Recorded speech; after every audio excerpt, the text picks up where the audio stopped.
दोस्तों, क्या हाल है, कैसे हैं।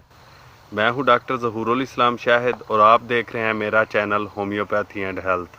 प्यारे दोस्तों, आज की वीडियो में मैं आपके साथ मरकरी के मरकबात यानी मर्क्यूरस के यूजेस एंड बेनिफिट्स शेयर करूंगा। चलें शुरू करते हैं।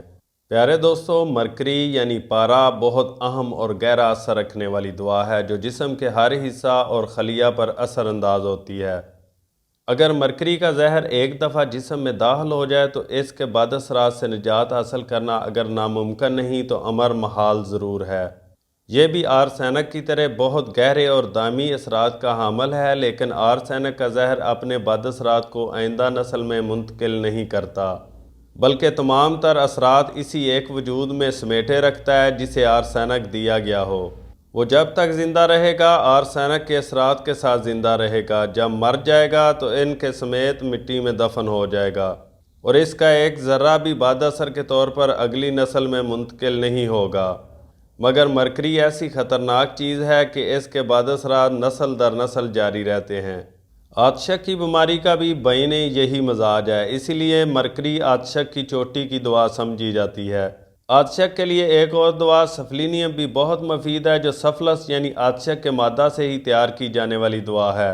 अगर यह बहुत ऊंची ताकत में दी जाए तो फ़ायदेमंद साबित होती है। अगर बराह रास्त फ़ायदा ना भी पहुँचाए तो दूसरी दवाओं को मौसर करने में मददगार साबित होती है और मरकरी जैसी दवाओं के ज़रिए इलाज को आसान बना देती है। मरकरी की इस बुनियादी सिफ्त को ज़हन नशीन कर लें कि यह वो ज़हर है जो उम्र भर साथ देता है और अगली नस्ल में भी चलता है। इससे ज़्यादा वफादार मगर खौफनाक जहर कम देखा गया है। तमाम जहरों में मनफी असरात की गहराई के लिहाज से ये सबसे ख़तरनाक है। इसका असर हड्डियों और असाबी खलियों पर भी पड़ता है। खून, जिल्द, दिल, अंदरूनी झिल्लियों और असाबी रेशों को मुतासर करके हड्डियों में उतर जाता है और फिर दिमाग पर भी हमला करता है। ज़माना कदीम में एलोपैथिक डॉक्टर मरकरी से बराह रास्त आतशक का इलाज करते थे, जिससे आर्जी फ़ायदा और दामी नुकसान पहुँचता था और आतशक दब कर निज़ाम तौलीद के ज़रिए आइंदा नस्लों में मुंतकिल होने लगती थी। अलावा जी पुराने अतबा भी मरकरी को मुख्तलिफ बीमारियों के इलाज में बेधड़क इस्तेमाल करते थे। मरकरी का बेजा और ज़्यादा मकदार में इस्तेमाल आतशक की अलामतें पैदा कर देता है। मरकरी असाब के खलियों को खा जाता है और नाक की हड्डियां और उंगलियां वगैरह गलने सड़ने लगती हैं। कोढ़ की अलामात भी ज़ाहिर हो जाती हैं, जबकि इसका होम्योपैथिक इस्तेमाल शफा देने की ताकत रखता है। मरकरी की आम अलामात जो होम्योपैथिक डॉक्टरों के ज़बान ज़द-ए-आम हैं, इनमें मुंह से राल बहना, बहुत पसीना आना, गले की खराबी और खौफनाक बदबू वगैरह हैं। मरकरी का मरीज़ हमेशा मुतफ़न होता है। इससे ऐसी ख़तरनाक और तेज़ बू आती है कि इसका बयान करना बहुत मुश्किल काम है, सिर्फ तजर्बा से ही मालूम किया जा सकता है। अगर मरकरी का सही इस्तेमाल किया जाए तो इसकी बीमारियां अंदर से उछलकर बाहर जिल्द पर नमूदार हो जाती हैं। बाज़ का शदीद खारिज और रिसने वाले ज़ख्म और नासूर पैदा हो जाते हैं, जिनकी सतह सफ़ेदी माइल होती हैं। अमूमन जिल्द पर सफ़ेद रंग के चटाख बन जाते हैं।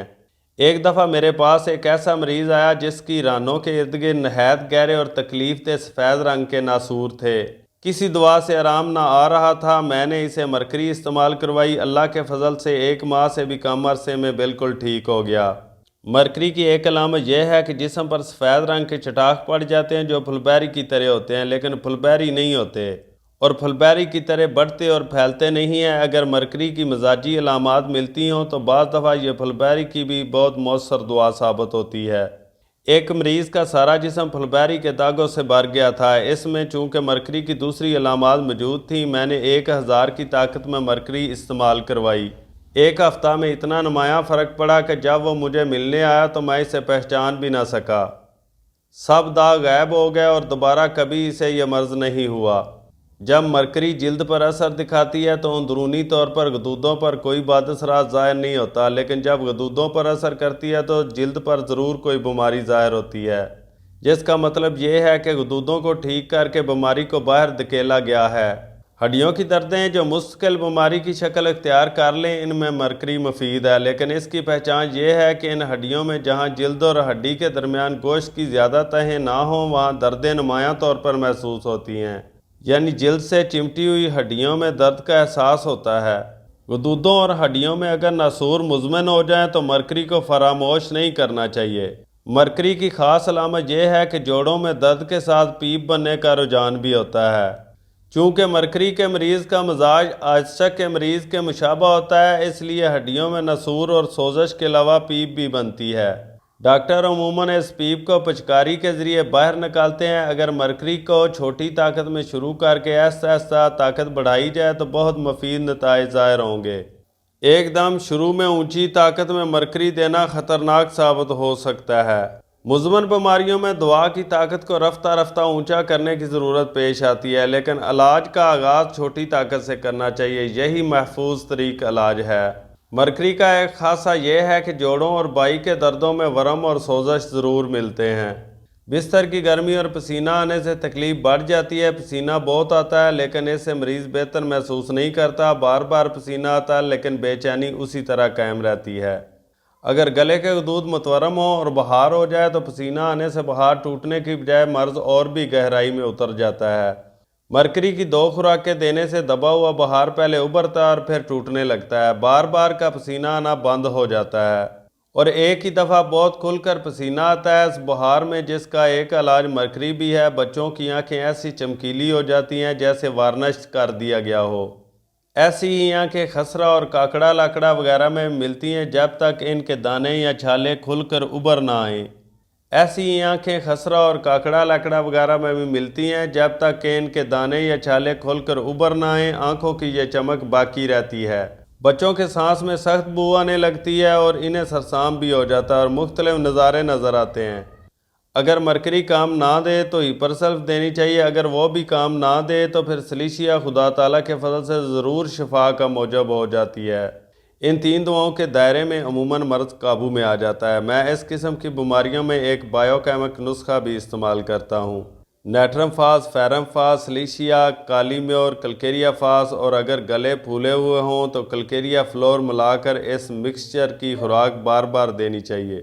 ये नुस्खा अक्सर बहुत मुफीद साबित होता है। अगर मर्ज़ फिर भी काबू में ना आए और मरकरी की अलामात नुमायाँ हों तो फिर मरकरी ज़रूर दी जाए, मगर हिपरसल्फ के बाद। अगर जिल्द पर ज़ख्म बनने लगे जो नसूर की शक्ल इख्तियार कर लें और इनके किनारे उभरे हुए हों और ख़दशा हो कि गैंग्रीन ना हो जाए तो इस सूरत में मरकसाल की बजाय मरककार ज़्यादा बेहतरीन दुआ है। इन दोनों की अलामतों में नुमाया फ़र्क यह है कि मरकसाल निस्बतन नरम लेकिन मुज़मिन दुआ है। मरककार की बीमारियों में शिद्दत पाई जाती है और ये मुकाबलातन ज़्यादा तेज़ी से असर करती है।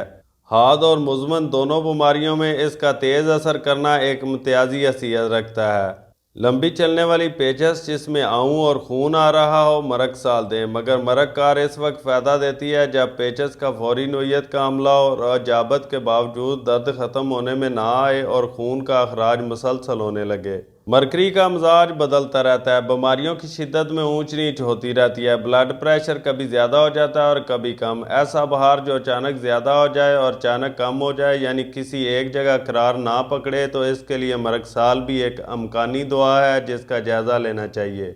मरकरी में गैंग्रीन की अलामात होंठों, गालों और मसूड़ों पर ज़ाहिर होती हैं। जिल्द स्याह होकर भयानक शक्ल इख्तियार कर लेती है। आरशक में भी इन्हीं जगहों पर बीमारी की अलामतें भयानक रंग में ज़ाहिर होती हैं। नाक भी मुतासर होती है और इसकी हड्डियां अंदर से खाई जाती हैं। मुंह के नसूर भी मरकरी की तरफ इशारा करते हैं।